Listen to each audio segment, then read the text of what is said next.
Are you guys ready to do a podcast? Yeah, man. Yeah.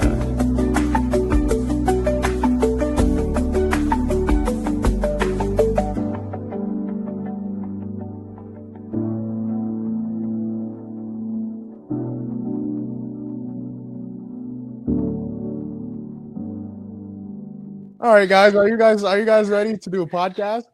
Yeah, man. Yeah. We're clean on this, so. Tone would love to have me, but we love to. Whoa! You know what? And I'm gonna You double stop. down. You would love to have me too, bro.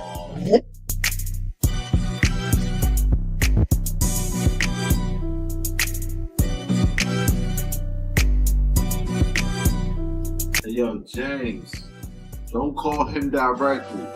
He might cut you out. Call me first, and I'll thank you. Do you smell what the book is cooking? Yeah, what I like to say is movement fails opportunity when opportunity fails to move.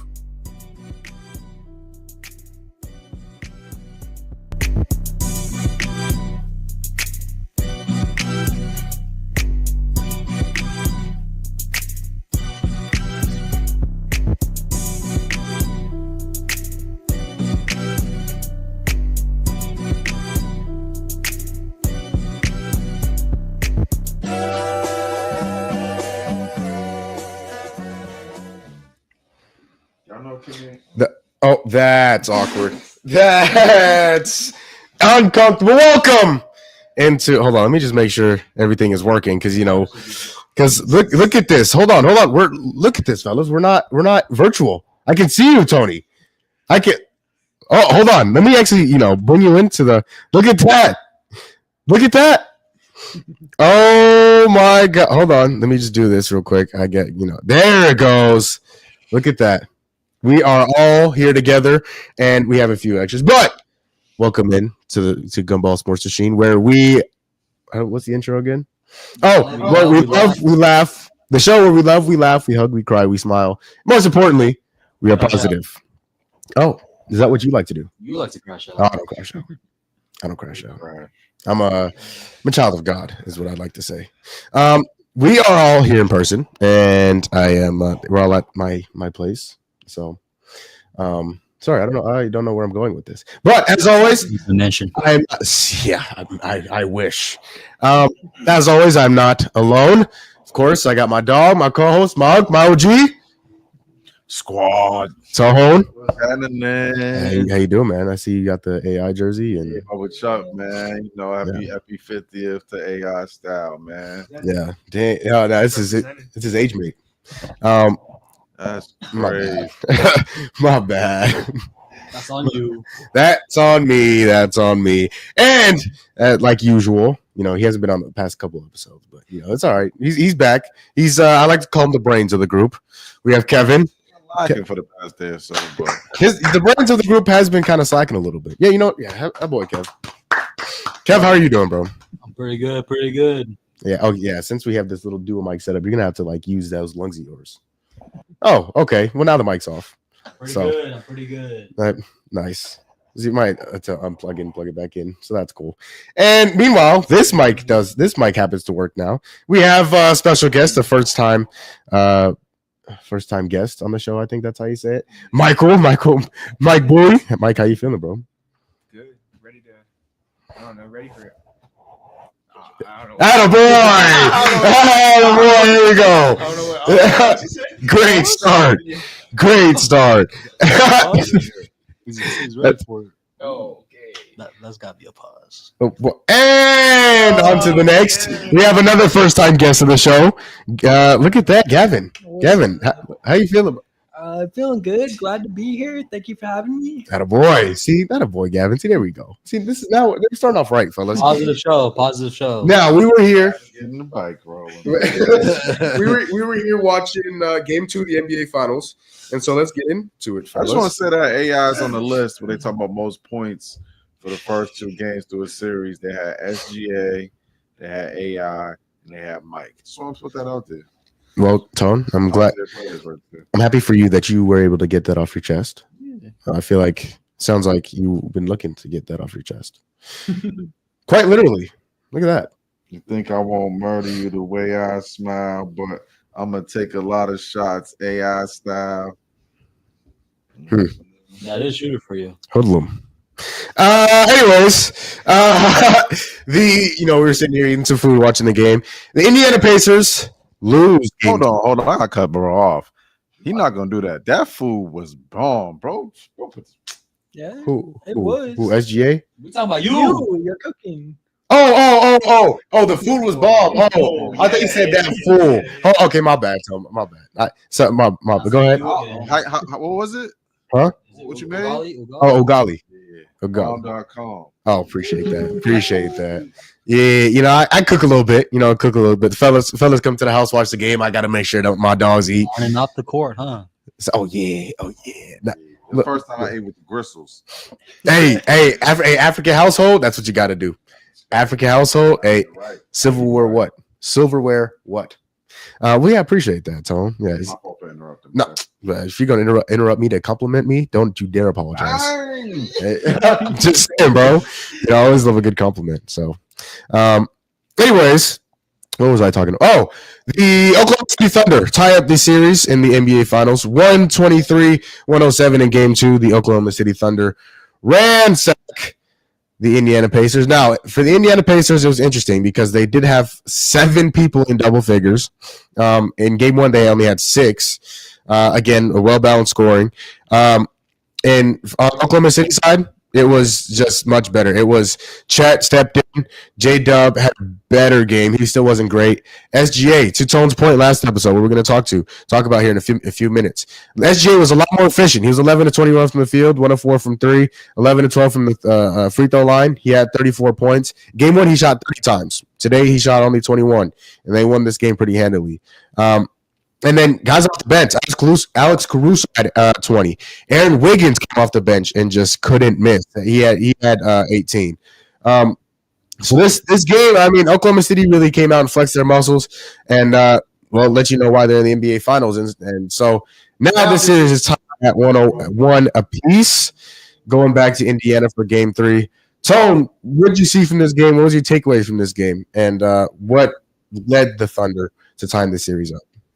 The Thunder came out a little more aggressive, and the defense won this game, man. I just seen that Halliburton had 5 turnovers, tied his most for the season, which is horrible for him because he's known to have games with 9 or 1. Yeah, 5 is great, and the game's so important. I have to say that was OKC's defense, man. They turned it up. It was definitely a Game 7 almost type of feel for them, and they came out and did exactly what they were supposed to do. I do believe that Chet Holmgren stepped up defensively and offensively, much needed, and SGA being more efficient. Easy closeout, Game 2. Kev, what did you see from tonight, man? What helped the Thunder tie the series up? I think it was overall. It was just good. Overall depth that they had tonight that stepped up. He brought Caruso 20 points off the bench. That's very impressive. And yet also Wiggins couldn't miss. In the first half he was like 3 or 3 from 3, I believe. So overall they had good help off the bench, and everyone just really stepped up in today's game. Like you said, J-Dub didn't even have his best game. He was 5 of 14 from the field. That's not really good in shooting splits, but overall they played a very good defensive game. Tyrese struggled a lot this game, so that's a big part of why they lost the game. But overall, it was good. Overall team win, especially playing at home. Mike, man, first time on the show. What'd you see tonight, man? What'd you see from OKC? Yeah, just piggyback off everything. To be honest, I'd say we'll start off with Jet. I don't know if you guys saw in the first quarter, but they had who's that really nice point guard for the other backup point guard for Halliburton? Oh, McConnell. Yeah, TJ McConnell. Yeah, and then on SGA, so Chet stood up. He went 9-0 run last 2 minutes of the quarter or something. And the bench came in. That's where the energy starts. Like, if everyone's playing together, they're trying. Everyone's just energy is all up. So overall, great game for OKC. But yeah, that's about it. Gavin, What'd you think, man? I know you're a basketball expert. You know, No. get your, the analyst. Gavin, what'd you think, man? What'd you see? Well, I mean, obviously they already said how much the bench was for important. Aaron Williams, he had a great game, but the Pacers, the bench did not step up for the Pacers. You had Ibi Toppin played 20 minutes and he went 1 for 8. I mean, I think the bench for the Pacers need to step up a little bit more if they want to win more games. Yeah, no, I think that's exactly right.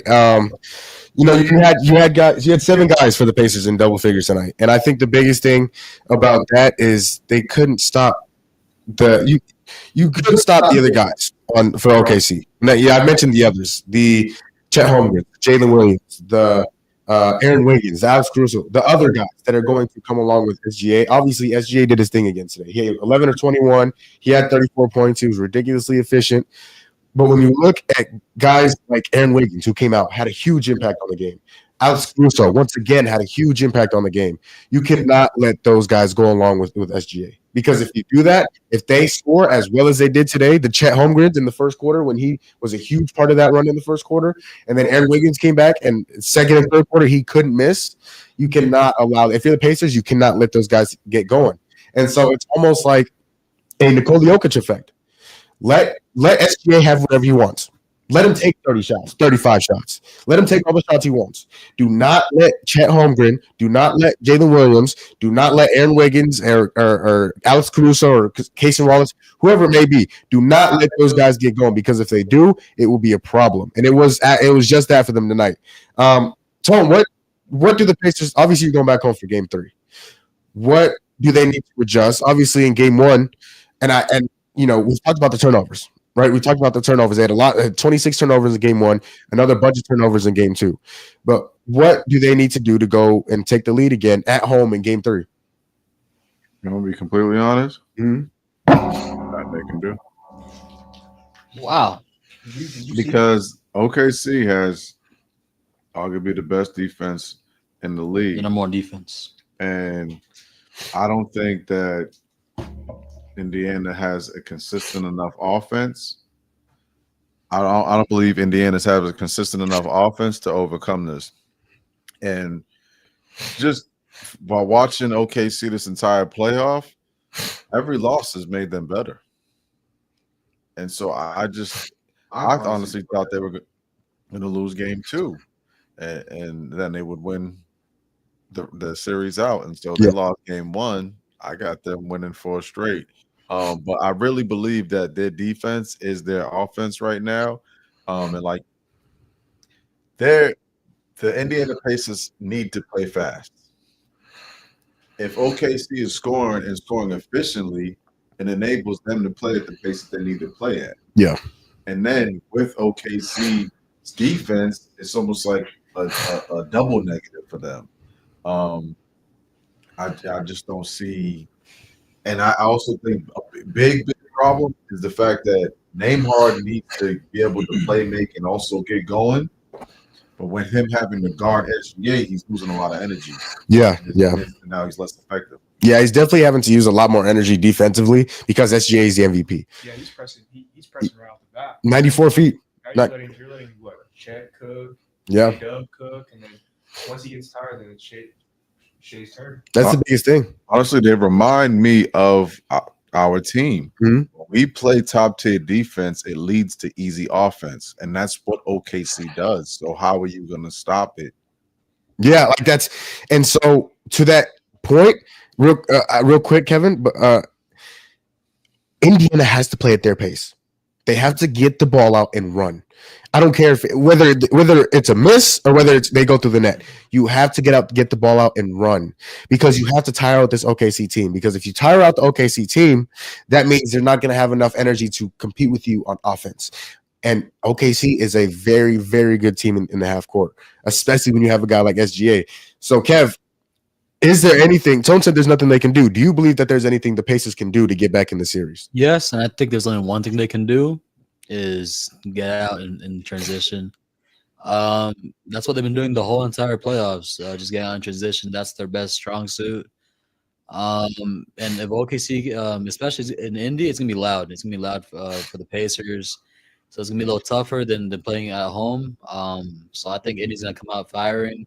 I just think guys like Matherin, Lampard, Neesmith, all those guys, they need to hit their shots, because if they can't hit their shots and Tyrese has to do all the scoring and not enough facilitating, they're not going to win. But I think they need to play with pace, and they need to play with tempo the whole rest of the game in game 3. Gavin, like I said, we watched this game, and the biggest thing that stood out to me personally is the turnovers. And so when the game 1, they got away with it because they had a good comeback. They rebounded the basketball in the second half very well, and Tyrese Halliburton came in clutch with the game winner, obviously. What, if there is anything, that do the Pacers need to do to get back into this game? Or get back into the series, excuse me. I mean, it won't be easy for them because of how much depth the Thunder have, but Halliburton needs to do better on the turnovers. We've seen what he can do. He needs to fix that going into the next upcoming games, and just the team needs to help out Halliburton as much as they can, because the Thunder have a super depth team, so they need to try to figure out a way to match that, because Thunder bench is great. Yeah, it's going to be huge, man. I mean, everybody's going to have to step up for the Pacers. Everybody, because of how well rounded. And I think when you compare these two teams in terms of star power, I think OKC takes them. But that's been no different for the Pacers. I mean, when you look, and in terms of who they played in the playoffs, when they play Cleveland, star power favors Cleveland. The Knicks, star power favors the Knicks. Star power in Milwaukee. Now, obviously, Dame got hurt, but still, star power favors the Bucks. I think depth was their strength in each one of those series, where it's not against OKC anymore. Yeah, OKC has more depth, so their strength is now becoming a weakness. Yeah, because they don't have, like, obviously you have Halliburton, you have Siakam, but you need a guy. I mean, when you look at it and pull up the stats again, nobody had over 20 points. Tony, I mean, you don't have a guy that's gonna go and like take care of business. The same comment we were trying to figure out who OKC's Robin was. Yep. But the Pacers need to figure out who Batman is. Number one. That's number one on the to-do list. That's number one, because when their highest score tonight was Tyrese Halliburton with 17. And then Miles Turner had 16. Pascal Siakam had 15. Aaron Neesmith had 14. How many shots did Halliburton take? 13. Yeah, and Pascal took 11. Yeah, Pascal was 3. He was awful tonight. Right there, that says a lot. Yeah. You know, that Pascal should be shooting the ball 15 to 20 times at least if he's Batman. Yeah. And I mean, I know that Halliburton has taken a gigantic step this playoff run, but who has the experience? Yeah. Pascal Siakam. Yeah. He's a champion. And he's been there and done it. And no, he wasn't the best player on that championship team, but he was definitely the second. Yeah. It wasn't even close. Without a doubt.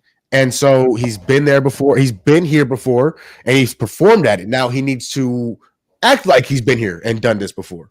Well, somebody's got to step up to take the weight off of somebody else, and then play make and create for your other teammates. It just doesn't seem. Again, I think I've said before, I want the Pacers to win. I want the underdog to show out. I just don't see that they have anyone consistent enough to rattle OKC. Like, yeah, OKC has to lose this series. Yeah, and it starts with one game. But they have to literally lose each and every game. I can't see them just falling apart like that. SGA is too consistent of a scorer, and they've got two consistent defenders. That's really what's going to win them this series is their defense. Oklahoma City, they are a historically great basketball team, and they're showing it. They showed it tonight. They didn't show it in game one. They fourth quarter they fell off a cliff, but they're going to have to show why they're historically great. And if they don't, then this is going to become an awkward series for Oklahoma City Thunder. All right, now this. To be honest with you, like just to say some extra stuff in the beginning of the game, pregame, Andrew Perkins and Stephen A. Smith said you have to stop Pacers corner threes because that's what killed OKC. Yep. Okay, you can see it in the last minutes of the second quarter and the start of the third quarter. They made Pacers pick up some dumb threes. I'm not gonna lie to you. Some people had to do some fadeaway threes. Halliburton had to do some fadeaway threes, and he was knocking down threes like 30 feet away. Yeah, and the thing about the Pacers is they don't take good shots. They take great shots. And the Thunder are forcing them to take bad shots. Yeah, that's it. Actually, and then like just like Thunder, they just have more depth. Like their bench is strong, starters are strong, and they're not selfish. That's the number one thing. Yeah. They don't care. Like that's the biggest thing. That's the biggest thing. And so when you're forcing a team that always takes great shots and you force them to take bad shots, that completely knocks them off their rhythm. Completely does. Any last notes on Game 2 of the NBA Finals? No? We'll see. Game 3 is on Wednesday. Dang, Kev. He said it, what was it? The last round, he was like, man, if Indiana wins tonight, we don't get basketball till next Thursday. He sounded depressed. I was like, damn, hold on, Kev, you right. That's all right. I haven't watched basketball since the best time of the year to the worst time of the year very quickly. Just wait till finals are over. Yeah, that's what I'm saying. It's going to be the best of the worst. It's gonna be good because I finally just get to focus on baseball. No. Kevin Durant, we'll be out of there. We were going to talk some basketball. Speaking of which, we are going to close out now. Last week we did our we did our list of the top 10 players at each position. Right? We did point guard, shooting guard, small forward, power forward, and center. Now, if you do want to go check that out, that is on the channel. Got heated. It got heated. I like definitely. I like to ruffle feathers. Feathers were ruffled. I tell you that. Yes, yeah. Feathers were ruffled. Bait was raged. I don't know if that was. I don't know if that's the correct saying, but Tony definitely bait some raged. So, and if that's what floats your boat, then your float is going to get boated. Anyways. Stop, bro.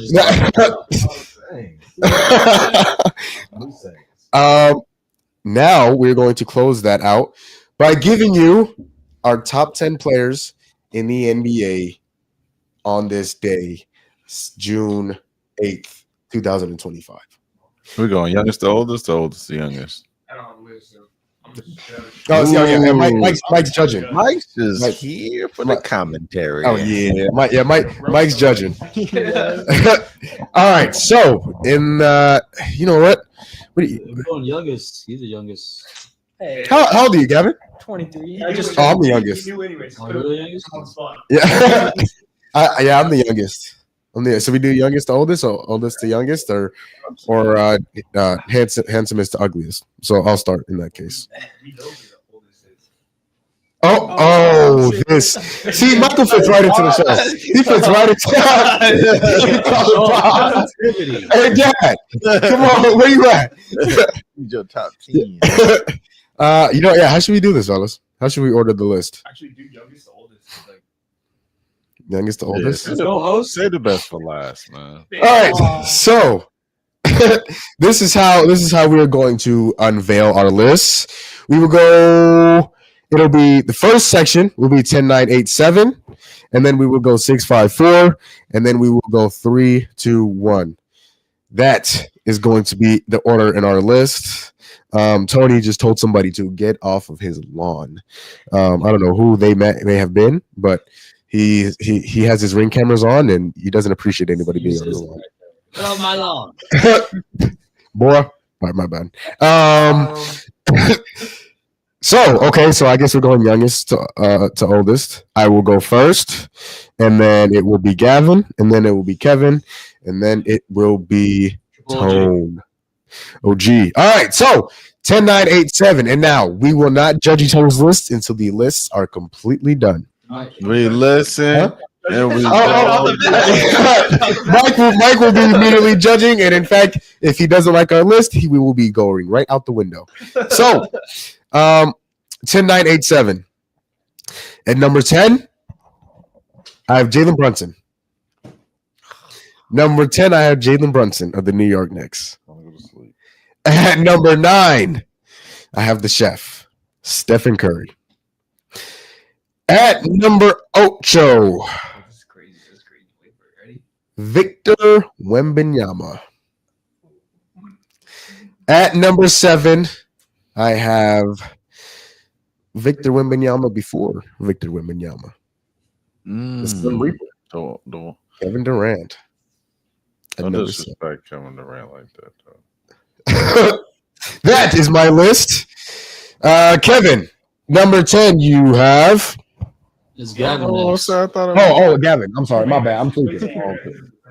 Oh, here we go. Here we go. Now it's going to get really interesting. Yes, it is. Okay. Hey, number 10, I have Stephen Curry. Number Ooh. 9, I have Cade Cunningham. Okay.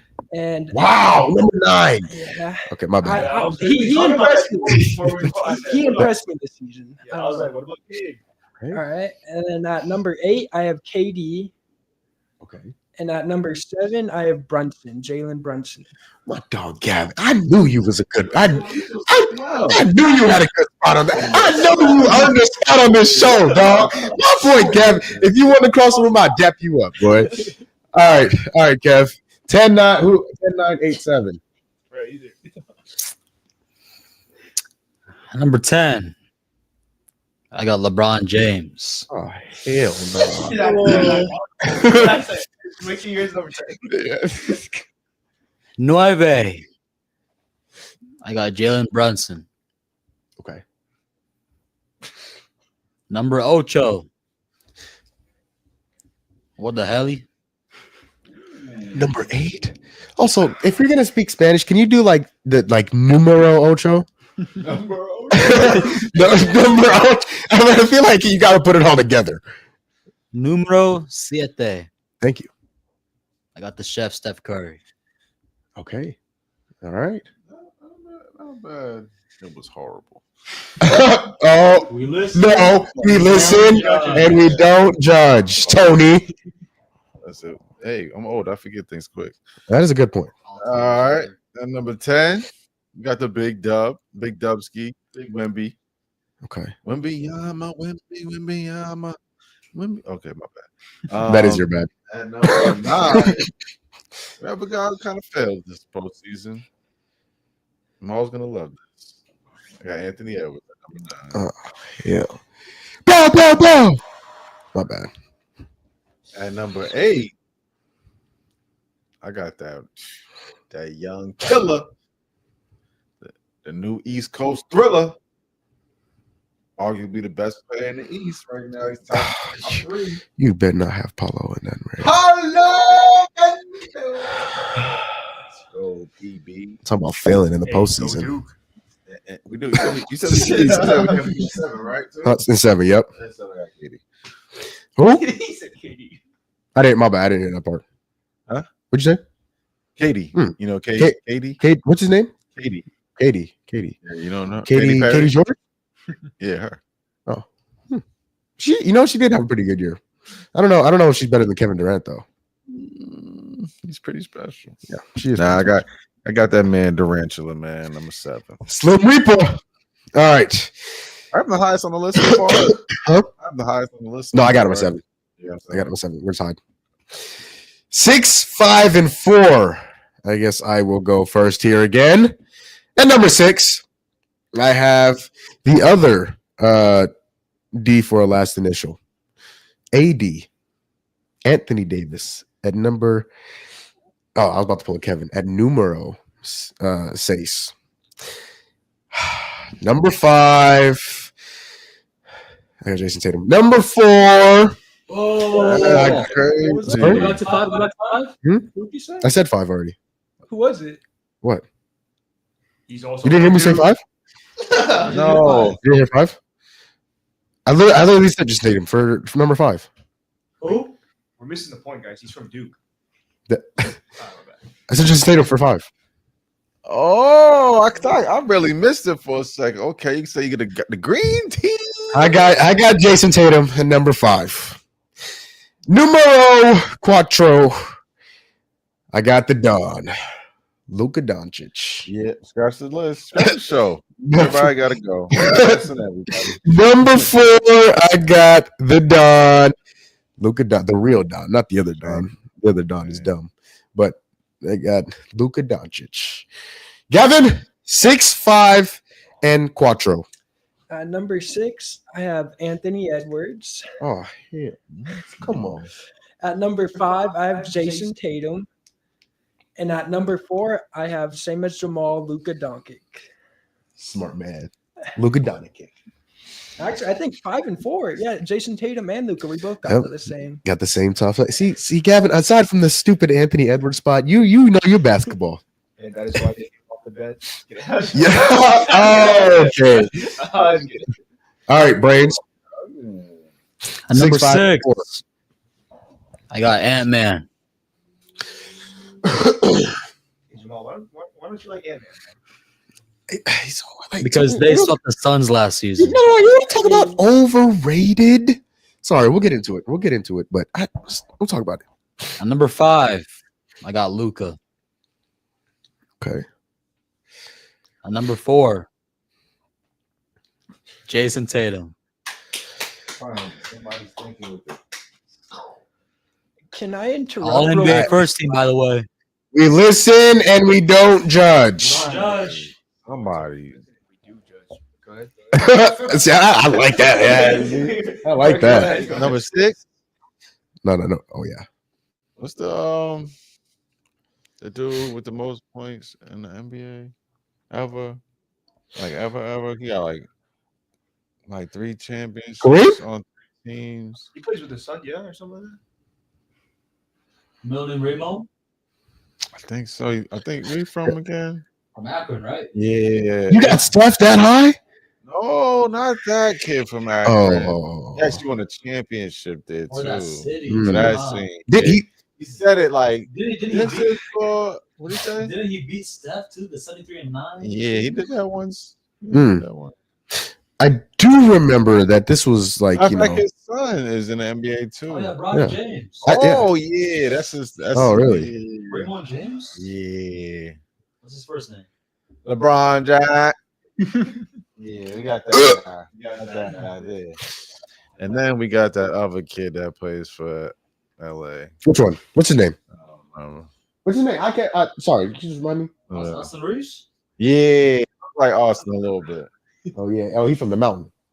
They're Uber. Oh yeah, he's from the mountain. Okay, I know you're talking about now. We got the Lou Killer. Oh yeah. But he's at number 5. So guess who's at number 4? Hey. Man, me and JT playing the same amount of games like next year. And he's still gonna be better than Luka the whole year. That'll be better than me. Yeah, he from Duke. Oh my. All right. That's all right. Kentucky got the win anyway. All right. Home stretch. I think we are all going to have. I think we're all going to have the same top 3. It's just the different It's order. the order, yeah. It's the Order. order. Number 3, the alphabet. Giannis Antetokounmpo. Number 2. We actually just saw him play tonight. He is Canadian. He does not speak French. Andrew Nembhard. And oh, wow. You know, as much as I wish I would put him in on number 2, no, it was his teammate, Shea Gilgeous-Alexander. His Canadian teammate. Yeah. I was gonna go with you. And number 1. Did somebody say best player in the NBA? Nikola Joker Jokic is the best player in the National Basketball Association. Gavin, 3, 2, and 1. Well, can I just say, great minds think alike. I like it. See, I like it. Yeah, I like it, Gavin. Look, and Gavin is now going to be a regular on the podcast. Yeah, I like the way Gavin thinks. He's fantastic. He's amazing. All right, yeah, go ahead, Gavin. Go ahead. So And say it. at number 3, I got the Greek feet. Oh yeah, the freaky Greek. At number 2, I have the MVP. You heard me, Kevin. MVP. And then at number 1, I have Jokic. Should have Okay. talked to you like that. Like Personally, no, I I'm would just take playing. that if I were you. I mean, he did say who number 1 was, so that's my MVP. That's also, you know what, Gavin, I do have to agree. That's also my MVP. So still, great minds think alike, but Except for that mine. except for sorry, that scared me. Except for that mind, yeah, it's okay. All right, Kev. 3, 2, and uno. Copy and paste. Got the same one. You're done. Basically, that was good. Wait, you got something different? Yes, that's Here we go. Just got Kevin McHale number 1. So we got the NASA's Antetokounmpo. Oh, okay. Hey, I'm not gonna let the Nassas will come in here right now and fry you. I'm just keeping it a bean. Maybe okay, that's a good point. No, he will dunk on air. But yeah, I got Giannis at number 3, which is it just feels weird saying he's the 3rd best player in the league. At number 2, I definitely have Jokic. And y'all watching? Watch this. See that guy right there with the basketball? Mhm. Number 1. Well, he's wearing the number 2 for a reason. He wears the number 2 for a reason. He's letting you know where you at. As much as that was good. That was good. I have no comeback. I have no comeback. I got to give you that. His name is actually above the number 2. Like, well, that's everybody though. nah, but it's only him and Nehart that got it above the 2 So Nembhard is also number 1 in the league. on his team. Excuse me. On certain nights. So okay, go ahead, Tom. But no, I got SGA there for what he's accomplished the past 2 years. I think that him being able to transform such a young team to where they at right now is a heavy accomplishment that is underestimated. All right, so really quickly, we are going to go over our top 10 players in the league one last time before we listen and we judge. Exactly. Tony, I'm judging you. Sorry. I just want to single you out. So my top 10. Number 10, I had Jalen Brunson. Number 9, I had Stephen Curry. Number 8, I had Victor Wembanyama. Number 7, I have Kevin Durant. 6, Anthony Davis. 5, Jason Tatum. 4, Luka Doncic. 3, Giannis Antetokounmpo. 2, Shai Gilgeous-Alexander. And number 1, Nikola Jokic. Gavin, your top 10 was? Number 10, I had Curry. At number 9, I had Cade Cunningham. Number 8, Kevin Durant, aka the Snake. Oh, yeah. He likes to slither. Yeah, Slim Reaper. I got Jalen Brunson at 7, Jason Tatum at 6, Anthony Edwards at 5, Luka Doncic at 4, Greek Freak at 3, the MVP at 2, and Jokic at 1. Kevin, your top 10 is? LeBron at 10. My bad. That's on me. That's on me. Can you judge after I'm done bringing my list? Too late. Jalen Brunson at 9. Hallie at 8. Steph at 7. Ant at 6. Luka at 5. JT at 4. Greek Freak at 3. SGA at 2. And the best player in the world at 1. Nikola Jokic. The real MVP. most valuable player, Tony. Who was your top 10 players in the league? Now that y'all have heard the children's list, there goes the real one. Oh, yeah, really? We got Wemby at 10, AE, Anthony Edwards at 9, Paulo Banchero at 8, Kevin Durant at 7, LeBron James at 6, Luka Doncic at 5, Jason Money Tatum at 4, Giannis Antetokounmpo at 3, the Joker at Dusky, and Money getting all the time,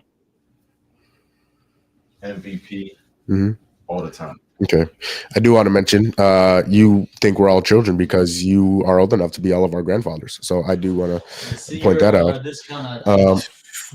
It's a vibe. That dog, Chet Holmgren looks like he is. Terminator. Yeah. Yeah, Feels like that. Dennis from Phineas and Ferb. Yeah, that's another good one. I think you could throw Ferris Bueller in there. He's looking like he's in the Matrix right now. It's around vibing. Those stupid glasses. Men in Black. Here comes the man Then, in black. well, black is not a word I would just use to describe Chet. No, in black. In Black. In Oh, black. sorry. Okay. Okay. It's not about cars. Sony, we will be judging you because I feel like a gavel needs to be I thought we thrown. saved the best for last. Okay, The worst for last. worst for last, yes. Come on, why No. are you an AE hater?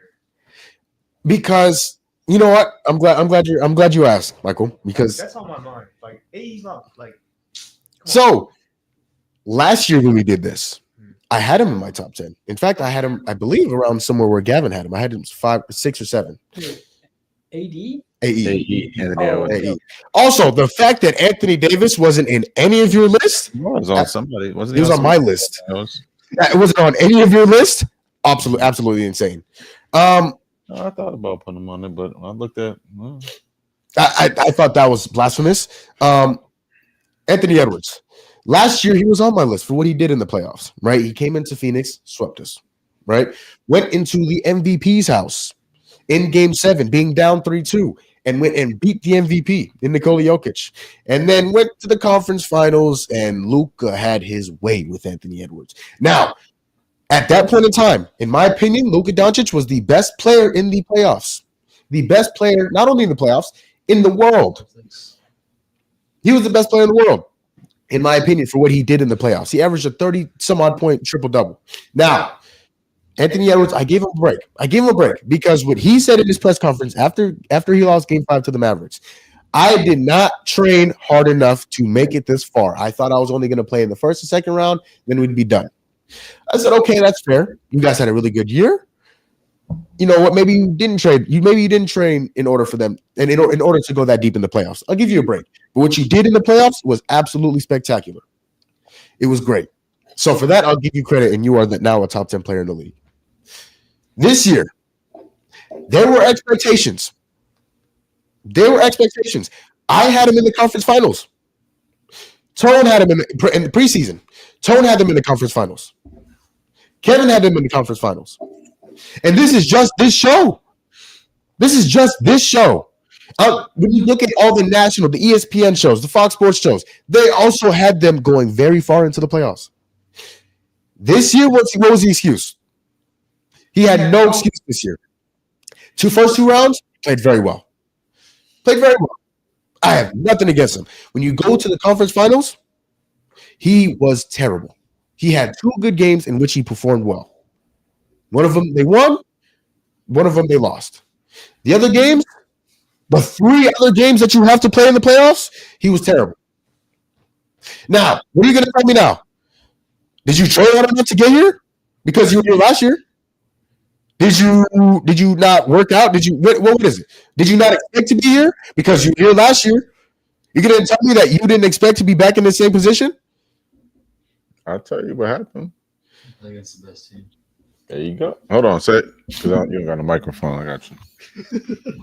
They play against the best team with the reigning MVP on I'm that. glad your mic turned off too. I'm glad it turned off when you said that. Because I don't give a damn who you're playing against. You are supposed to be one of the best players in the world. When you look at the best players of all time, Jordan played against the best teams of all time. LeBron played against the best teams of all time. Mike didn't. What you mean Mike didn't? Mike literally lost to the Pistons and the Celtics for 7 straight years. Okay. Did he play against? He played against them and he played well. He lost in the first round many times. Okay, so what did he do the other times he was in the playoffs? They were all older. And then he played against Utah and Gary Payton. And he ran through the Indiana Pacers many times. So we're Indiana Pacers and the Cleveland Cavaliers. So we're giving Anthony Edwards an excuse because he played against a good basketball team. He's 23, 24 years old. That has nothing to do with me. Time, MJ, the greatest players that you know and think of were all losing. And some of them were losing in the first round. And so why am I going to hold Anthony Edwards to a different standard that I would hold the GOAT? Because he was just in that same position last year. But Mike did. This is why the whole argument for Mike depletes the success for every other player within the media because Michael Jordan went 6 for 6 in the championship. Mhm. We forget about what Mike did before those championships. Because Anthony Edwards, Jason Tatum, Devin Booker are all exceeding those expectations. Once they don't meet it, we're going, oh, they can't do it. Well, he already beat Michael Jordan's expectations, honestly. And he was the championship next year. If SGA wins this championship right now, he's ahead of Michael Jordan's curve. Wait, yeah, you could see it in like Michael Jordan didn't have MVPs at this age. He didn't have championships at this age. He didn't have finals MVPs at this age. He didn't even conference finals at that age. But okay, see, again, I don't understand because when you look at him, and you're gonna tell me in a game 4, the series is 2-1. Series is 2-1. You're at the crib. You are at home and playing in front of your home fans. In the first half, you take 2 shots. 2 shots. I don't think they played well. I wouldn't argue. But that's back-to-back years in which he did not play well. And when he needed the most. He could do it another 4 times, and he still wouldn't match MJ. This is. It's the depth too. Like we're praising OKC right now. You know, we're praising OKC after the you guys you can't like they're playing against a good team like Timberwolves. I know like you need Anthony Edwards to do all that, but at the end of the day, it's a team game, and it doesn't help that. How do you say it? Give me Timberwolves depth right now, then. I just saw Nikola Jokic take the same Thunder team to 7 games. But he all by himself. No, it wasn't by himself. It was by himself. Aaron Gordon literally won a game for them. Aaron Gordon was hurt. He literally Aaron Gordon was hurt. Game for them. Aaron Gordon was hurt. Won a game. MPJ was hurt. Jamal Murray was nowhere to be found. MIA. AG had 30 points and a game winner. Aaron Gordon. And how many games? He only how many games did he do that? How many games did he do that, Tony? Kev, did we not speak to those same issues for the Timberwolves? No one else stepped up for AE during the series. He's not going to play perfect every game. They just spoke about it on national television. Jokic had 2 good games within that series. There were several other games where he played very bad. Then how come nobody else has been able to compete with OKC aside from Jokic? Nobody else. Denver fired their coach 2 weeks before the season ended. And then Nikola Jokic goes and takes the OKC team, the team that won 64 games. He went out and took that team to 7. Why was he the only one to be able to compete with them? Because Denver could kill their small ball lineup. No, because you have Julius Randle and Rudy Gobert. The same thing. I'm not hearing that. Minnesota had Julius Randle and Rudy Gobert. Rudy Gobert has been being exposed for the past 2 seasons. Yeah, Playoff basketball is different from regular season. I understand that. He literally was benched in the 4th quarter of I think 2 of the games. I understand that. But the conversation we're having about Donovan Mitchell and D'Lo was calling him a fraud and all this, there's no reason we should not be having that same conversation about Anthony Edwards. I would say the same thing that I just said about Anthony Edwards to D'Lo about Donovan Mitchell. He's had more success than some of the greatest players to ever play the game in such a short span. So for you to put that, to tarnish his name like that, what does that say about all of the greats that we got in the top 75? Okay. First of all, there are some players in the top 75 that shouldn't be in the top 75. That's a different conversation. That's another conversation for another day. But Anthony Edwards, because of the expectations, my expectations going based off last year, we're up here. He met here because of only in the playoffs against the best team in the association. But that's when you're supposed to perform your best, Tony. No. It's no. If you are that guy, you perform against I don't care who it is. But we know who that guy is this year. It's SG. I understand that. Last year it was Luka. It wasn't Luka. Who was it? I don't know, because when he got to the finals, you know what happened to him? He averaged 30. On what shooting, and he didn't do enough to win. So that reminds me of somebody else. In fact, we're talking about him right now. Anthony Edwards. Why are you expecting him to win an NBA championship? Did he do enough to win this year? They got him to where It's not. Did he do enough to win the Western Conference Finals this year? No. Did he do enough last year? We didn't get to the conference finals. OKC beat them in the conference finals. Well, yeah, this year, my bad. That's last year. The same thing. So last year or this year, did he do enough to win in the conference finals? But I also don't think that they. Whoa! It's just a yes or no question, brother. Well, OKC lost the first game to the series, right? To Minnesota? Yeah. No, of this series. Yes. So it was the first game, right? Yeah. Yeah, they lost the first game to Indiana Pacers. Oh. Now, so are we going to say that they don't have enough because the Pacers are Series isn't over. The Western Conference Finals is over. Yeah, but they lost. OKC lost. The series is not over. That they lost to a team that people do not think is better than them, correct? Yes, they did.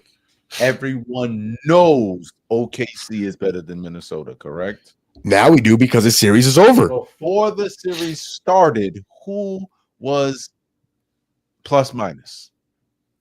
Is there a team in the NBA that OKC that people do not think OKC was better? Maybe because they had the best record and the best player. Who had the best record last year, Tony? Who had the best record in the Western Conference last year? OKC. Where did they go? They didn't have the experience. That did not answer my question. But that's the truth. Where did they go? No. Because that team had been in the playoffs before, so they had playoff experience. Tony, what happened to the number 1 seed Oklahoma City Thunder last year? They lost. They lost in the second round. In the second round, right? So, just because you're the number 1 seed doesn't mean you win every game. Now, let me ask you this, right? Do you think that people looked at SGA and thought that he's less of a basketball player because he lost last year? No. So why would you do that? Because he got better he got better from what he did before. He got better. He played better last year in the playoffs than he did in the bubble.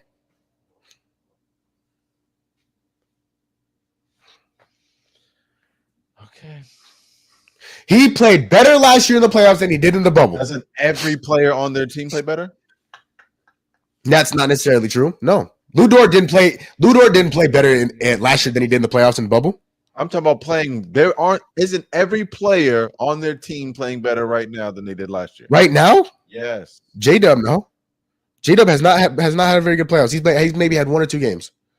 He was consistent last year in the playoffs? No, he wasn't. So every player is playing better now than they were last year. He wasn't consistent then. He's a little bit more consistent now, but he's not SGA. He's not Chet. He's one of the guys. He's just there. Yeah, that's what he's been thus far. It's just that we look at their team success. And But I don't have the same expectations for Jalen Williams that I do for Anthony Edwards. I don't know why. You don't know why? Why? You don't know why? You don't know why. So Jalen Williams and Anthony Edwards are on the same level. I'm talking about team success. No. Anthony Edwards and Jalen Williams are on the same level. Of course not. No. So now you know why. Now you know why. Don't tell me you don't know why anymore. Now you know why. Game, my brother. Now you know why. It's a team game. It's a team game. Yes, it's a team game. Last year, if he loses in the finals, I'd be ignorant of me to tarnish his name and say he's not as great as a player that he was before the series started. Because he does not. Because Anthony Edwards, when it matters most, he hasn't shown up. When it matters most, he hasn't shown up. But no one else on their team. So that's what I keep saying. Like in the playoffs, a lot of times you need the others to fill in the blanks, and it helps you get over the hump. Jokic did it. Yes, he did. I just told you that Aaron Gordon literally won a game for him. How many? 1 out of the 3. And even in that game, Jokic had a triple-double. It wasn't an efficient one. And again, his usage is going to rank to a triple-double. The only efficiency on the team, so he's going to grab 10 rebounds. That's not true. Chet Holmgren didn't have 10 rebounds today. He didn't have 10 rebounds in game 1. Just because you're a center doesn't mean you automatically have 10 rebounds. You play the same style that No. You said nothing about style. You said position. common knowledge is the way that Jokic plays the game. He's heavily in the paint. Chet doesn't play. You just said, Tony, no, because now you're moving the goalpost. You picked up the goalpost and put it 10 yards further back. Because listen, you said he's a center, so he's going to grab 10 boards. Is that not exactly what you just said? Yes, but No. There's no but. There's no but. No, there's no but. Understanding of what I'm speaking to. No. His usage rate is ridiculously high. There's no but. There's no but. Because you said because he's a center. Oh, he's going to grab 10 boards. Like every center averages 10 boards. That's not true. Now, Jokic average triple double, but not every point guard does that. Oh, you got it, bro. You got it. Because I just it's I'm not hearing anything but contradiction. I'm not hearing anything but I mean it's just it's not consistent. It's inconsistency. It's inconsistent takes. No, I'm very consistent in the fact that Anthony Edwards averaged above 25 points for the past couple seasons, and this year he lost to the best team in the association. That's just where it is. Okay, so when Luka beat the best team in the association last year, why are we not giving him credit? I did give Luka credit. No, you did not. Oh, he's a clone. Oh, he was inefficient. That's also crediting him for his defense. If you lack defense, I credit for him for being as good of an offensive player that he is. But I'm not going to put him in a top 3 position because I think that the top 3 players should play both sides of the basketball. How was Anthony Edwards defensively in the conference finals? In the conference finals, he wasn't as good as he usually. Oh. So, but he should have been at his best, right? No, it's the end. What do you mean no? What do you mean no? Why would you not be at your best when it matters most against the best team in the league? That is literally when you were supposed to be your best. Better. That's the thing. I'm tired of Anthony Edwards because when you have a chance to prove. Anthony Edwards was given the chance to prove he even could slightly be the better player. Who are your top 3 people for fighting for MVP this year? SGA, Jokic, and Giannis. None of them is named Anthony Edwards. No, for a reason. What? He's never been mentioned in that game. Never, and he never will. Because when he plays against him, he's bad. Expectations of that. Because when he plays against him, he's awful. You're giving him expectations for something that you never even had him in a circle in. Because when he plays against the best, he doesn't show up. Because you're not even understanding my question. You have expectations for a man that you've never even put in the circle. I put it. He was number 6 last year for me. Why is number 6 have the same expectations as the top 3? Because you keep saying he's going to get better. He's going to get better. He's 23. He's going to get better. You don't think you're telling me right now? The NBA should get better as they grow. I'm not talking about every player. I'm not talking about every player. I'm talking about Anthony. No. Listen to me. No, listen to me. Anthony Edwards. Do you believe he's going to get better than what he is right now, or do you think he's peaked? No, I believe it will get better. So, like I said, you believe he's going to get better. I also believe he's going to get better. So, I believe when he plays against the best, that he elevates his game to compete with the best. He has not yet done that. He has not yet done that. And for that reason, hold on. He's not yet done that. And for that reason, because I've seen it last year and I've seen it this year, he has not been able to compete with the best. And for that reason, he is disqualified. What age do people peak at? 28. Okay, and he's what age? 23. Okay. And are we now talking about right now? I don't know. That's why I'm asking you. Why are we discrediting him when he's accomplished more than some of the greatest basketball players to ever play the game at this age? It was the same thing that I watched people do to Jason Tatum. And I used to be like, well, who's your favorite player? And why is he better than Jason Tatum? Please explain. Because you're discrediting him for having more accomplishments than your favorite player. Okay. Has he surpassed Carmelo Anthony? Who? Anthony Edwards. He's been in more conference finals. He's 20. Has he surpassed Carmelo Anthony? No. Oh, really? So hold on. So accomplishments, you mean getting to the Western Conference Finals, right? You got career points, assists. So what all-time greats are you talking about that he has surpassed? I'm talking about at the age of 23, those players had not had as much success. The goalpost has been picked up and That's moved once again, literally bro. the only thing I've Again. been saying this entire time. Again. Because I said, when did Michael Jordan get his first championship? All of these players are going through the same motions. The same motions. Again, you said he's already surpassed some of the accomplishments that some At the age that he's had. once You keep again. leaving out that part of the. You didn't say that. understand what You I'm didn't say saying? that the first time. I did. You didn't say that the first That time. was literally the point. I said it multiple times that Mike hadn't won a championship until Scottie Pippen got there. So right now, if Anthony Edwards by 36, would you on the career projected right now, would you say he would surpass Michael Jordan? If he wins championships, No, yes. on the- How can I can't like this? I can't. How do you want me to put the math together? I don't know the Because you numbers. keep saying, right? By the time they're 23. Now, I'm yes, saying hold- that you're hold- doing a Go ahead. disservice to Let me know make when you're a done. judgment Let me know when you're done. without having the proper equation, brother. That's exactly what I'm saying. It's like people. It's like when Michael Jordan was named the GOAT before he won a championship. Do you know what that did to people's heads? And so, the same way that we then last year called Anthony Edwards the son of Jordan, started to put him on his platform, is the reason why everyone's tearing him down at this very moment. Well, why did we put him on a platform? Why did we put him on and why are we doing the same thing to Luka Doncic or the others? Why are we doing it to AE? Are we going to do the same thing to Jalen Brunson? Are we going to do the same thing to Jalen Brown right now? Because they went from a championship to a conference finals? Or not even the conference finals. Done? Oh, my goodness. No, I didn't want to interrupt you because I don't want to be interrupted. I don't. I listen. I listen. If you're gonna answer my question, I'm not gonna throw out just BS. You didn't ask me a question. Right now, you didn't ask me a question.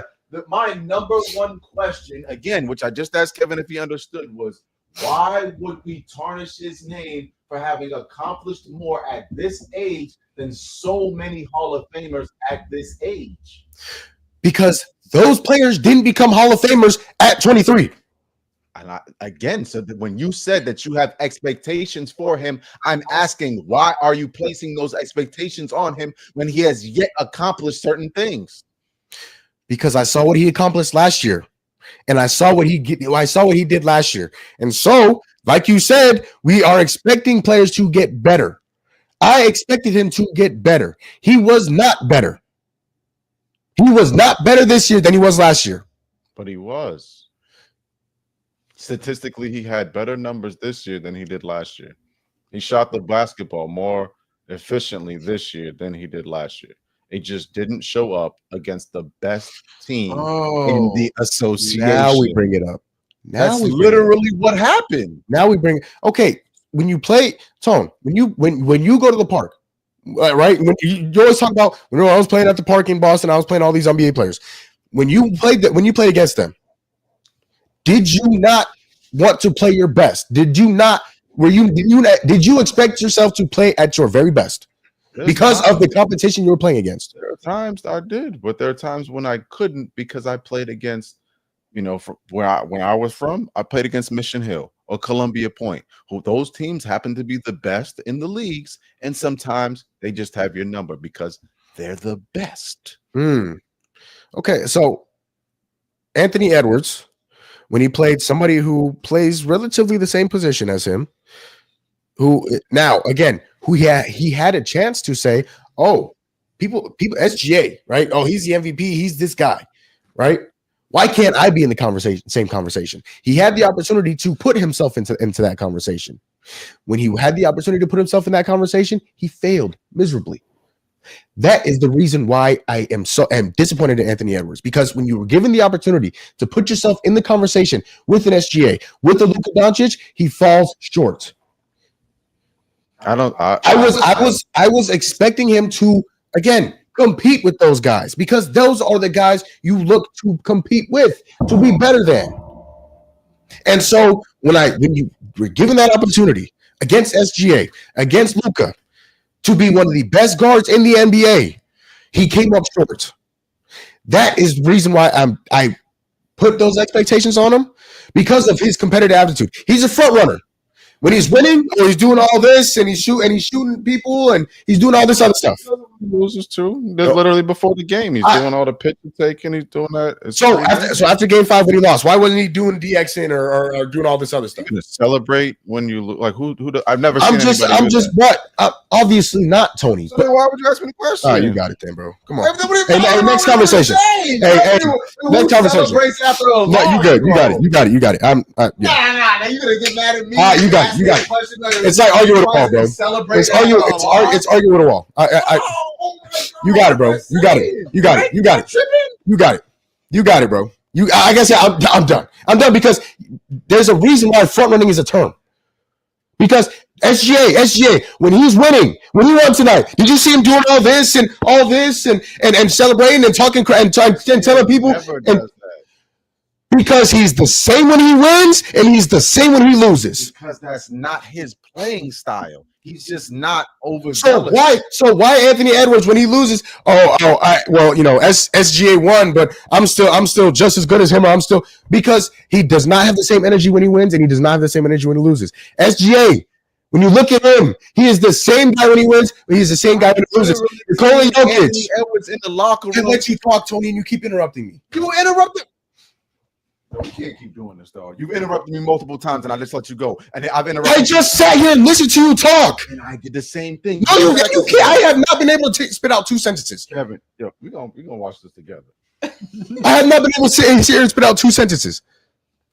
Anyways, SGA, the same guy when he wins, the same guy when he loses. Nikola Jokic, the same guy when he wins, the same guy when he loses. Luka Doncic, a little bit of a front runner. Absolutely. No doubt about it. He is absolutely a little bit of a front runner. LeBron, the same guy when he wins, the same guy when he loses. Kevin Durant, same thing. Steph, same thing. LeBron walk out of arenas after a loss and not shake nobody's hand, and that's my favorite. One of my favorite players in the game. I've watched Anthony Edwards give Jokic compliments, Luka compliments, and several other people compliments after the game, and be like, tip my hat to them dudes. They played like monsters. Anthony Edwards is the same guy. He can call himself out and call other people out. That's what I love about him. He's braggadocious. It's something that people are afraid to do because they know the media is going to drag them down after every loss, which is crazy because it's a game. Kevin, you had Tyrese Halliburton, number 8 in your list. Why was he in your list?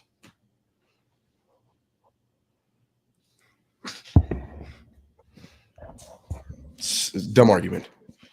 Done having it. The recent success he's been having.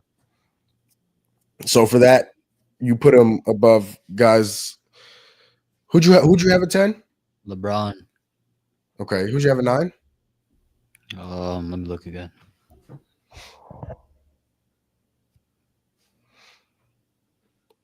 Brunson. Oh, you know what? To that point, I'm talking about Anthony Edwards. Why do you have Anthony Edwards above Tyrese Halliburton? Just overall, I think he's a more complete player than Halliburton. But if we're speaking about success, Tyrese Halliburton has had more success than Anthony Edwards recently. You could say that, but at the same time, he's not a very good defender, and he's a two-way player, which you can make an argument for him being higher than Halliburton, and he just plays with a lot more aggressiveness. And at times, even Hallie has his bad games where it looks like he just did not come play that game. Okay, Gavin, you didn't have Tyrese Halliburton in your list. No. Why not? Well, I do think he has had an amazing playoff run, but I'd also want to see more than just a playoff run to put him in my top 10. If he was playing like that the whole time this season, then yes, he would definitely be in there. But just one playoff run, I don't think that's enough. He has to do a full season at least for that. That's my opinion.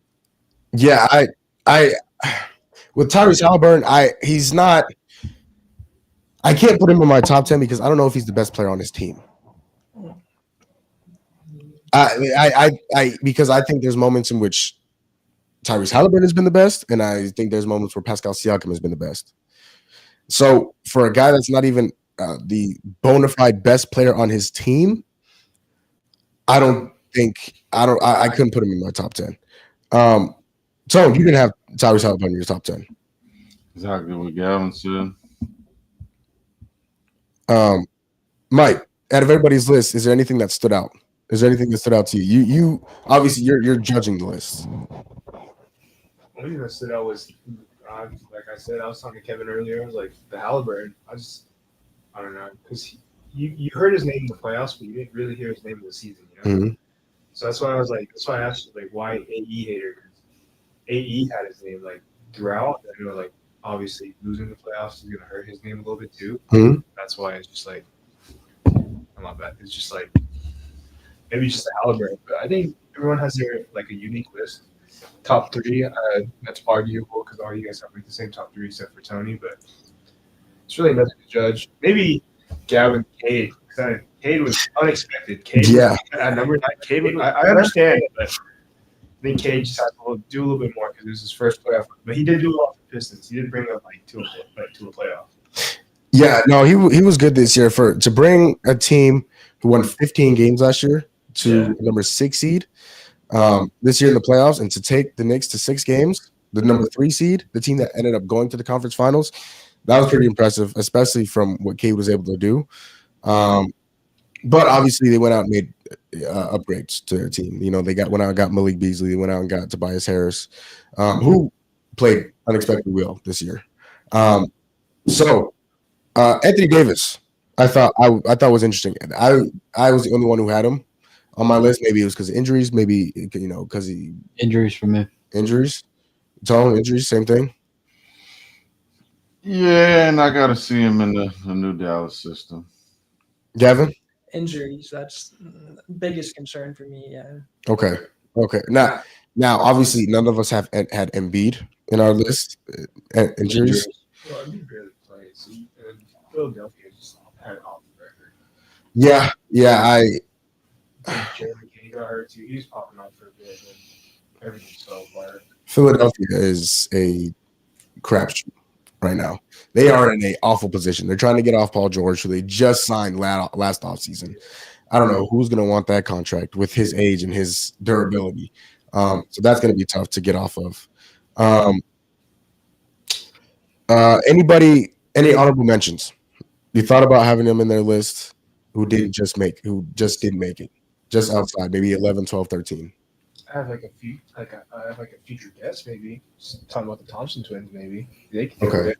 Or more of a Ben because he's on the Rockets, so he has a bigger role.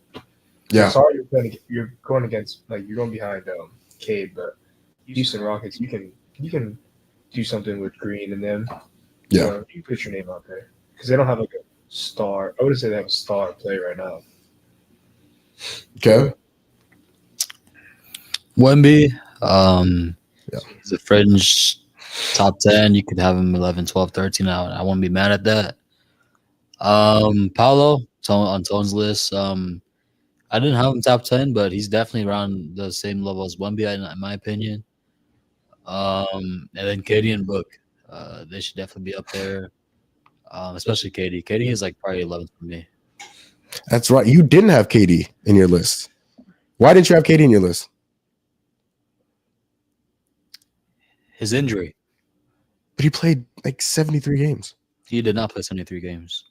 Because if he did, he would have been an all-NBA team. I mean, not 73, 63. You got to play 65. No, but he played like 63 games. Yeah, but I'm looking at all-NBA teams. I mean, LeBron made all-NBA second. That's why he's ahead of KD. All NBA is kind of BS anyways because I agree with that. Stephen Curry stats, and you look at Devin Booker stats, there's no reason why Devin Booker didn't make it. And then if you look at who else was it? I think it's Donovan Mitchell stats compared to Devin Booker stats. There's no reason why Devin Booker didn't make it. I think that's when you're having a conversation, there comes team success versus individual success. And sometimes the team success can uplift an individual to be put in certain rankings. And that's what happens. I personally and over Mitchell in the NBA person. You said Ant over Mitchell? Yeah, that's arguable. I mean, for the year that they had, though, I mean, for the Cleveland, I mean, for him to be the best player on the best team, I think it would have been wrong to not have him on the All-NBA team. Just again, for the success they had during, obviously All-NBA is a regular season award. But I mean, yeah, KP played 62 games. He played the majority of the season. Like, he only missed 20 games. Now, obviously, for you to win an award, you can't miss that many games, but Only played 3 more games. if he played 3 more games, you would have had him in your top 10? I definitely would. Over who? LeBron.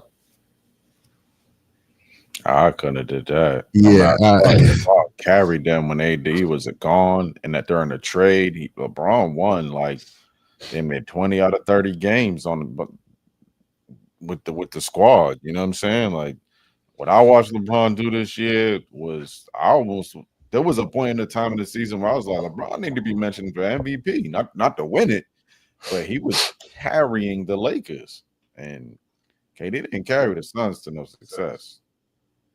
No. He did numbers, but he didn't carry it. LeBron was winning games, and he was doing 30s, 40s. LeBron was balling, man. That age too is crazy. Hold on, my bad. I know I keep asking. Who's your top 10 again? I'm gonna go on my whole list again. Yeah, because I know there's somebody in there that maybe it's not somebody in there that didn't make All-NBA. 10 is LeBron. 9 is JB, Jalen Brunson. 8 is Hallie. 7 is Steph. 6 is Ant. And then my top 5 is my top 5.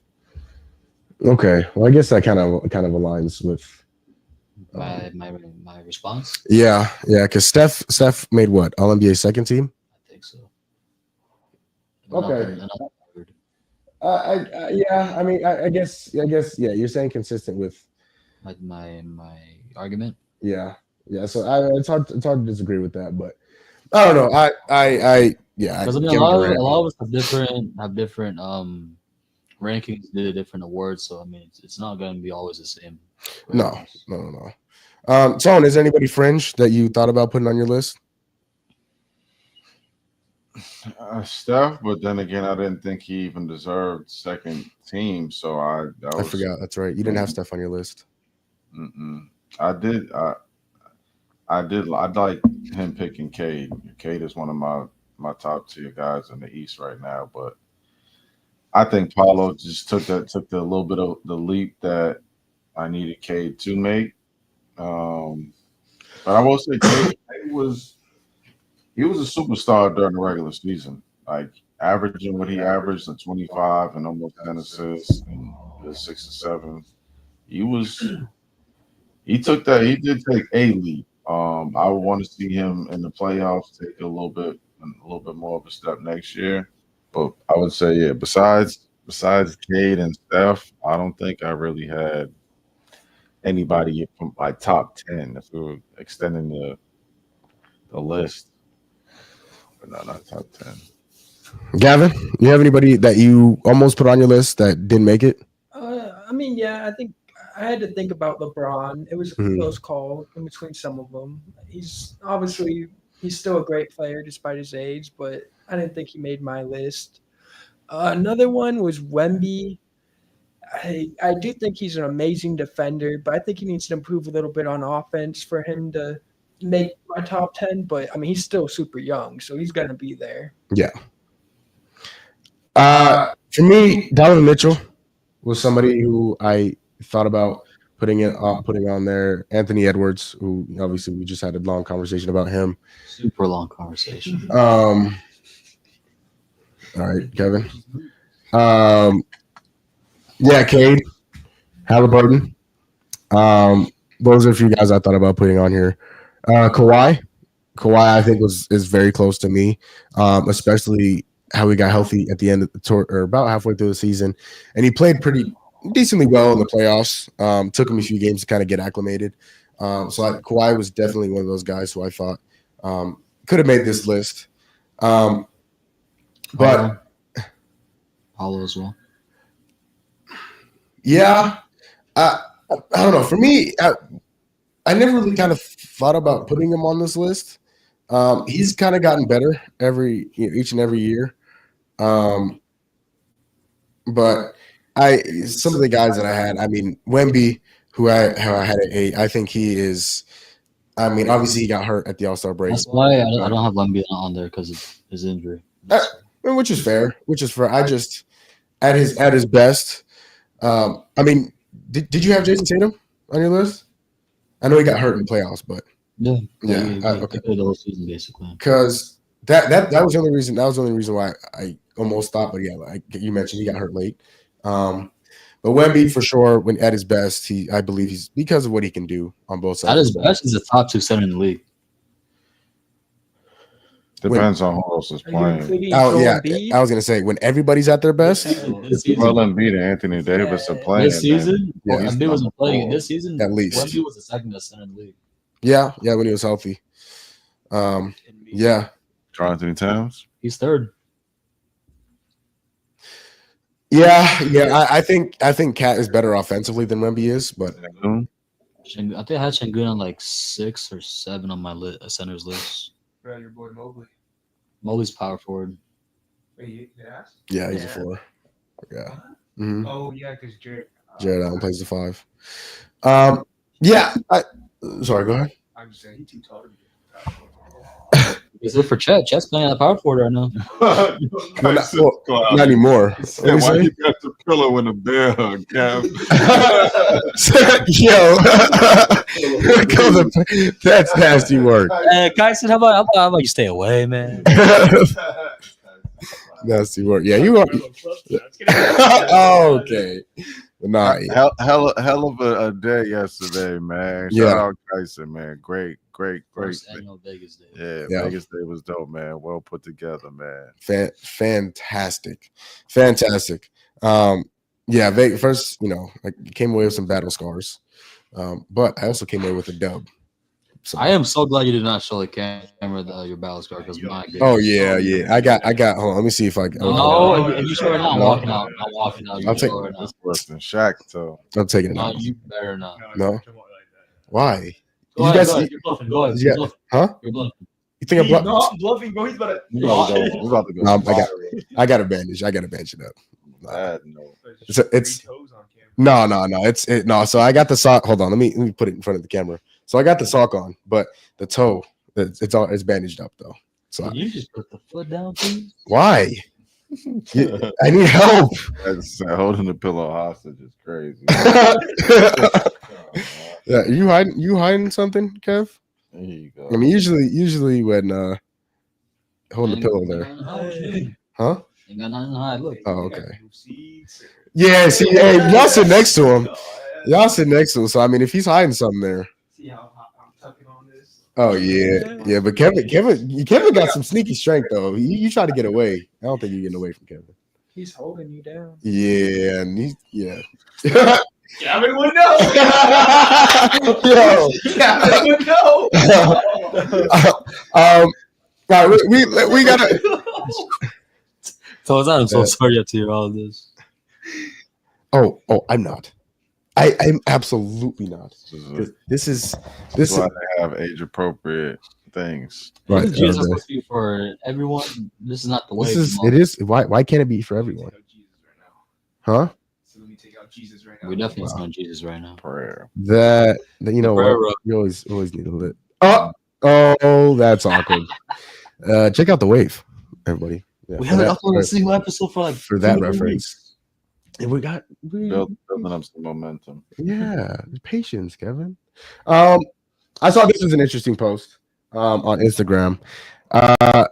So somebody said, "Am I tripping, or we don't have players like JJ Redick in the league anymore?" So the guys like, so in order. I was about to say Sam Merrill, but yeah, I was gonna say Sam Hauser. Yeah, it's probably like one on every team in the league. Yeah, I kind of thought that was interesting too, because like even so, like plays for OKC. Aaron Wiggins, more athletic, but he's got some complexion. Pat Connaughton on the Bucks. No, because Pat Connaughton, because this is referencing moving, like you run plays for him, like in terms of like I mean, I would even say Steph. Like you run plays for him, like to get him off the ball, running around screens, catch and shoot on the move. Like Kyle Korver. Like a Kyle Korver. You're not. I don't think you're gonna have that anymore. No. But you guys see, you guys mentioned your guys. I got to mention like Devin Booker's that player. Like Devin Booker at his best. No, Devin Booker's not that guy. Just Grayson Allen. No. But no, From Duke, by the way. because he's not, because Grayson Allen doesn't run off like you. Grayson Allen is strictly catch and shoot. He doesn't come off screen. No. But the things that we're trying to make is JJ Redick and Kyle Korver never the stars of their team. Devin Booker is. No. I'm just talking about the style, the play style. But I just think that they don't run plays for certain position shooters, certain position players anymore. Like, and that's why OKC is so dangerous, because their offense comes from their defense and they have a bunch of defenders. And so it's just going to be easy for them to score, even their shooters. They're good defenders. I just don't think, the game has changed. It's a lot of one-on-one basketball, 5 out. It's pick and roll.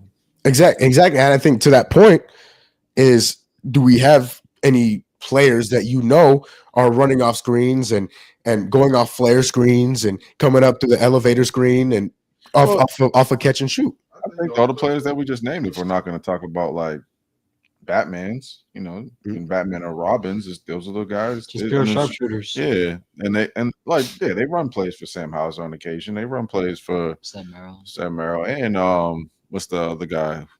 Max Strus. Yeah, Max Strus as well. But Connect from the Lakers, or the one that used for 6 man. I don't know why I can't remember his name. Man. Yeah, Ty. They run play off ball screens, and you'll see Ty come off the screen. I don't know. I just to the extent that JJ Redick did, and I was watching like there was a highlight reel that came along with this. Who? Donte DiVincenzo. He's like sharpshooter. Yeah. Malik Beasley. Yep. You know what? Yeah, Malik Beasley, that's a good one. You know what? Obviously the best shooter in the league is Steph. Who's number 2? Depends. Buddy Hield was the best shooter in the league for first 20-something games. But if we're talking about like you say shooter, just talking about like 3-point shooting. Yeah. Really?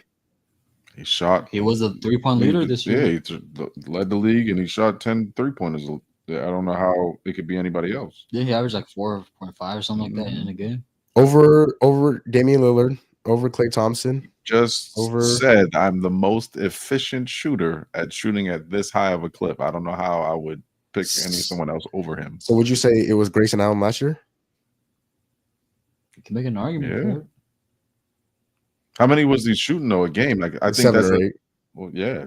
You shooting more than 6, and you shooting, I'd say so. I don't know. I don't know if I necessarily like if I need a 3 to win the game. I think there's a few guys I'm taking over. A few guys that I'm taking over. That doesn't mean that you're the best 3-point shooter. I mean, you might be clutch 3-point shooter. I mean, Tyler Haliburton has been one of the most clutch shooters in the playoffs. I don't think he's the best shooter in the league. Okay. Maybe that was a bad example then. If I don't know what example to use in order to test. A 3-point contest. Yeah and nay, because that's not in the game. Okay, so how do you define how good of a shooter is? I mean, he said efficiency. So is Anthony Edwards a better shooter than Steph Curry? This is going on right now. Yeah. The problem is how you score. Like Joker, I wouldn't say is a better 3-point shooter than Sam Hauser, but you can't stop Jokic because Joker's normally just standing at the top of the key by himself. And so but there's a lot of people who can't shoot wide open threes. Mm-hmm. So for what he does, he's a phenomenal 3-point shooter. You look at Steph and AE, they score differently. Like you said, Steph is dribbling the basketball, and sometimes it's coming off the screens. AE typically is 1-2 dribble pull up. And so when I think about the way that AE creates for himself to shoot threes, he's the best 3-point shooter in the league right now, which is weird because we don't talk about it. So you believe the Anthony Edwards is the best 3-point shooter in the league? Yeah, based off of efficiency and how many he shoots. Yeah, for that playing style. Like, do I think that Sam Hauser, if him and Sam Hauser sat in the same gym and shot 33s, does Sam Hauser make more threes? Yes, I do. And I think that there's probably 5 or maybe 10 other players that I would pick before I got to Anthony Edwards. But playing the game of basketball, how it's being played right now, Anthony Edwards is shooting the three the best. Well, So are you saying he's the best volume 3-point shooter? It gotta be shooting the ball at least like what, top 3 in volume. Yeah. Kyson is in the comments. He well, first of all, pertaining to the JJ Redick, he said there's player like JJ Redick, but no one runs plays anymore. To Tone's point, JJ Redick, he was getting, the floppies called, the elevator screens, the flare screens, like he was getting those plays. And Kyson also doesn't agree with Tone. He does not think Anthony Edwards is the best 3-point shooter in the league. Gavin, who's the best 3-point shooter in the league? I mean, well, Curry. Other than Curry, I'm not too sure. Beasley should be in the conversation. Yeah, I think Malik Beasley definitely deserves to be in that conversation. Johnson's looking underrated 3-point shooter. That doesn't get enough credit for him. Who? Cam Johnson. Oh, Sam Hauser shot like the highest. I forget what it was, but he wasn't like he had not shot a 2-pointer in like games, and he was clipping from. Make an argument for Cam Pritchard too. Yeah. But again, I don't think they're shooting as many threes and as efficiently. But it's tough. Mike, who's the best 3-point shooter in the league?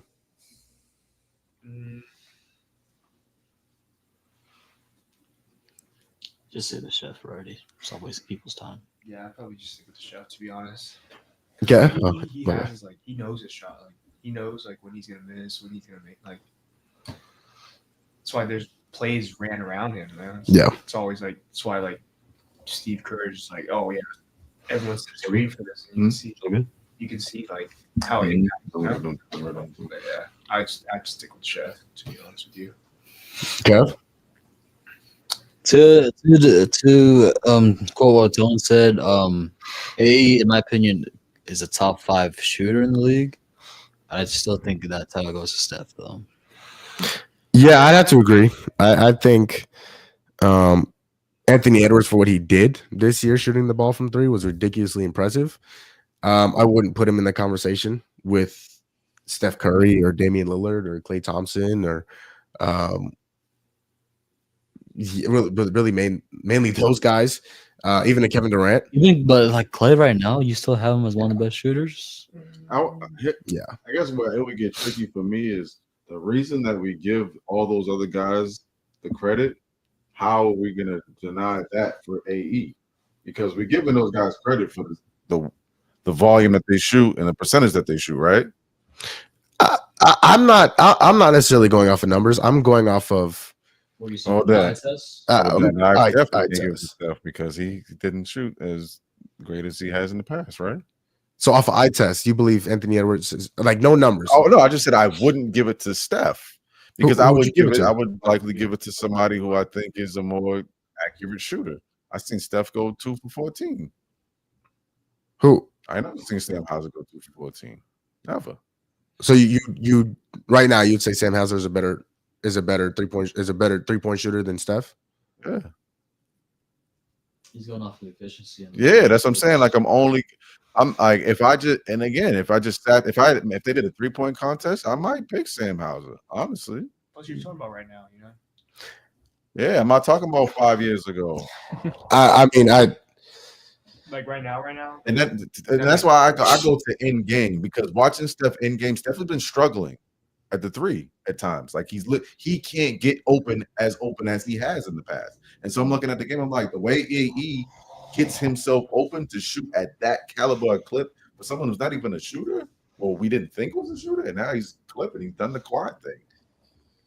But I mean, I get it. Just historically, the names that we mentioned, and I was going to ask, like, so why we don't have Klay in there? But then somebody said Klay. But again, like nobody even said Buddy Hield, who was literally killing in the beginning of the season, who's been one of the most accurate 3-point shooters in the past decade.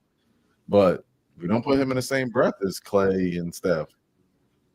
You would take him over Malik Beasley? Buddy Hield? Yeah. Yeah. Just on the Yeah. 3-point shooter. Yeah, you just got to put him in a position to make it. Torian Prince. Yeah, he's another quiet one. He's another quiet one. Even who you said, Pat Connaughton. Yeah, like he had a down year, but he's a clip. And then Grayson Allen. Like Grayson Allen was a clip last year. He was. No, he was. When you look at it, I mean, Steph now Anthony Edwards made more threes than Steph did, but Anthony Edwards also played more games. But Steph did shoot a better percent from three, and he did shoot one more 3-pointer than Anthony Edwards this season. And then that does change things. I thought AE led the league in percentage. No, he led the league in most threes made. Yeah, he led the league in most threes made. Steph, and I mean it's not a big difference. Steph shot 39.7, and AE shot 39.5, but Steph shot one more 3. He shot another 11 and shot and 11.2, and AE shot 10.3. And nobody was. I mean, Jason Tatum was kind of close, but Jason Tatum, Malik Beasley was at 9.3 attempts per game, and he shot 41% from the three. Oh, hey, that's good. That's good shooting. Yeah. He's already good. And if you're shooting more than 8 threes, like that's crazy, man. I think Malik Beasley deserves to be in that conversation, but Clay a little credit for his whole career because I think his whole career he's been averaging 40% from three. Yeah, no, for his he's shooting 40% from three. And when you talk about accuracy, I think there's one person that beats Clay in terms of Clay. After everything I give it, I think Clay's the second best shooter of all time. Over Miller and Allen. Yeah, I will say this: me personally, if I could take Ray Allen and switch him and Klay Thompson, I think Ray's a better shooter than Klay Thompson. But you got to think like Ray wasn't shooting the volume of threes that Klay was when he came in the league. It just wasn't he was a slasher, and then when he became a sniper, you talking about again, he wasn't shooting as many threes as them. Clay used to be so cold, man. Yeah, Clay. I still believe that Klay Thompson is the most overrated player to touch a basketball. The Clay hate still exists. Oh yeah. I think he's gotten way too much credit for that Golden State run. I think if you put like I said, I believe Klay Thompson, yes, is the second best shooter of all time. But I think if you take Clay out and you put in, I've mentioned Drew Holiday's name, a prime Drew Holiday. I mentioned a few other guys, but I feel like there were guys that you could replace with Klay Thompson and they would still win 4 championships. That's the reason why I feel that. That's the reason why I say Klay Thompson is a little overrated, but yeah, that was the biggest thing for me. That's the biggest thing for me. But in his career, Klay Thompson has averaged 7.6 3-pointers a game and on 41% from three. Impressive throughout his whole career. Yeah, that's why I have him at number 2. That's the biggest reason why I would say I'm interested to see how the numbers will be without Steph. Without that system, like that's system basketball is different, and that's one of the reasons why I could give Braun credit is Braun came in the game without playing the system basketball that Mike came in the game playing. LeBron didn't have Hall of Fame coaches. Yeah, first time coaches he won championships with. Look at the player around when it first in Cleveland. Yeah. But it's gonna be interesting. Clay can write a different ending of the story if he can, assist this team in a nice playoff run next year. No, just the Dallas Mavericks. They're gonna have a top 4 team if they're healthy. You think the Mavericks are going to be a top 4 team in the West? You said Healthy, Kyrie, with AD on that team Clay, is- AD. Well, Kyrie's not going to be back until at least 3/4 away of the season. And I think that Spencer Dinwiddie can hold it At down. least. I think Spencer Dinwiddie can hold it down for the first You 30-something think AD's gonna games. play a good chunk of games? or- AD, Yeah. yeah, I think the way that he showed us that he wanted to play at the end of last season, I think he will. And I think that they're not going to trade the draft pick, Well, which means they're going to get Cooper It's Flag. one thing to say he wants to play, and then it's another thing when his body's like.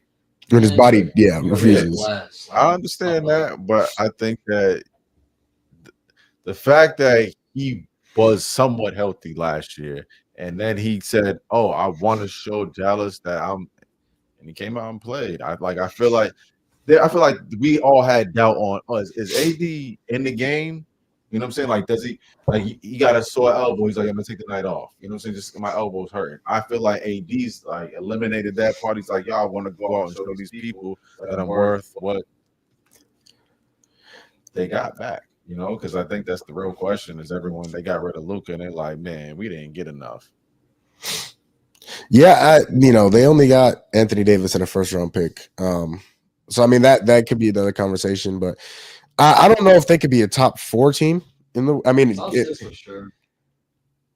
They'll play up team for sure. who do you take out? I mean, so the top 6 this year were Oklahoma City, Houston, Denver, the Clippers, the Lakers, and who am I forgetting? And the Timberwolves. If the Clippers don't make a I move, was about to say Clippers. The Clippers They don't could make a take move. a fall off. Really? Okay, so you take the Clippers out? Because if you're looking, because Harden and Kawhi ain't getting any younger, Yeah. and so they have to realize, like Gavin said, that's his team. Like Gavin said, they have to realize it's time to rebuild. that's your team. Yeah. Okay. You can't keep the same squad and expect second round exits or first round exits the rest of the way. You gotta make a move, and the best move is to build a bright future. You gotta move on from it. You know what? Real quick, we can end on this. Gavin, you are a Clippers fan. Yeah. What would you be willing to trade for Kevin Durant? Here we go. Giving Katie for our best anyone. What would we have to give up? Kawhi. What would you be willing to give up? No draft picks because we already traded away. Who knows So, how many draft it's okay, picks? see? Yeah, so I'm Yeah. not giving away no draft picks. Maybe a 2nd-round pick. Well, with players. I mean, But how much? That is Craig KD. I'm sorry hey, if you we watch. just don't have any draft picks. Man says 2nd rounder for KD. But no, I mean, Jesus. KD, see this on Twitter. We getting dragged. Oh yeah. Oh yeah, we going back and forth for KD. Would you give Harden or Kawhi for KD? No, I would rather give up Kawhi because Harden is more trustworthy. Kawhi's injury prone. But do you think Harden is better than Kawhi right now? no, but he's more reliable. You can Me, you trust him can- to play more. They would play together more, I think, easily than Kawhi and KD. Yeah, yeah. We've seen Harden and KD play together. I mean, in Brooklyn, look how that turned out. Yeah, they just ran into you know who and who know what. And we'll just leave that at who Giannis? no. We ain't talking about that time. We talking about when they got swept. Oh, didn't they also sweep you? That was when somebody got hurt. Who? And that was the year before we swept them. So when we got better, we see what happened. Yeah, you see how players get better. You know, they go in where they Our ended. team got better too. Okay, I don't know. I did see somebody get better from when that time ended. Okay, I know the Clippers have kind of been a sneaky destination as of recently, so I thought that would be an interesting conversation. But anybody have anything else they want to speak on? Oh yeah, OG's yawning. Oh yeah, I got work in the morning. I've been looking at the clock for a minute. I'm like, All right, that's gonna close out the show. tomorrow's nap is gonna mean a lot for me. Like a different, huh? Different. Hour now. When you say it twice, that's when you really mean it. That is gonna close out tonight's show. What are we at? 145? Yeah. I was, you know what? First in person GSM we've done in a while. This was good, fellas. That was fun. I just want to say, just the argument, the whole argument on Anthony Edwards, that was for sure close to an hour. I just want to point that out. Hold on. Is, Yes, is it that why was. you call him Crash Out? That was for sure the crash out. That was not a crash out. I was afraid you were gonna lose your voice again. I'm like, he's gonna break his own mic. I was like, he's back. The fact that he said it wasn't a Crash Out tells you. It justifies that it was a crash. Your voice got a little raspy a little bit. You're losing your voice a I bit. thought he's gonna start cussing you out. I was like, yeah, he's on the very edge Trust right me, now. you never see me crash out. Oh, I've seen you crash out. You never see me crash out. At the rec center, I've seen you crash out too. Oh, yeah. Did I I'm about to fight someone. did I fight him? You You were willing to. You were willing. Did I fight him? You were actually thinking. The fact that he's still just leave it alone. You've never. I promise. The fact that he's swerving the car in the middle of the street and he's asking you if you're still alive. Just understand what's going on.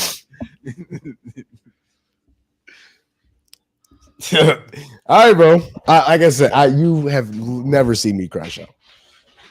That's what the fans does. Well, everybody, guys, it's a great show. In all caps. No, appreciate you guys. guys. We should bring Verdilo back on the show because Jamal definitely crashes out a lot with Low on the show. All right, bro.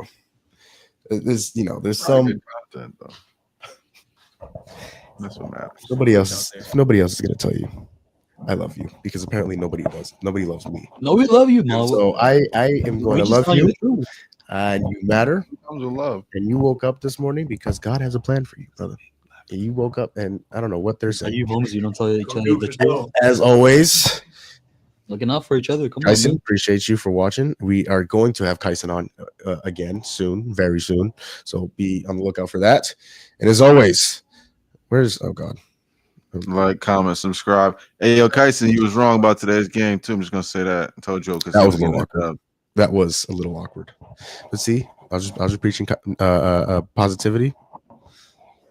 This time I didn't bring up any negativity. It was somebody else. First, no negativity. It was just a fact. I wasn't trying to be negative. I was just. Jamal's actually not negative for Okay, so you once. All right. Well, I'm going to turn this into a solo show. I love you. It's nice to be important. It's much more important to be nice. I'll see you guys later. I love you.